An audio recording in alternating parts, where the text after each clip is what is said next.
Sventure dopo la nostra prima pioggia forte più grandine in camper. Sembrava di essere dentro un monsone. Cominciamo dal primo. Il vento tutto il giorno cosa ci ha creato? Probabilmente. Ci ha strappato via l'antenna satellitare che c'era sul tetto.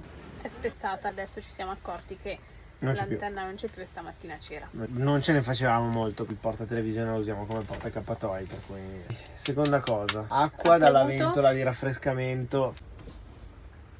Poi acqua infiltrazione da sotto una delle finestrelle davanti al gas.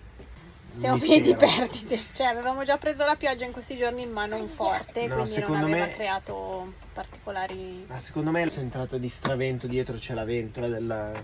Sì, c'era un vento molto forte. E niente, questa è la nostra prima grandinata più pioggia. Comunque vogliamo bene ad Ernesto lo stesso.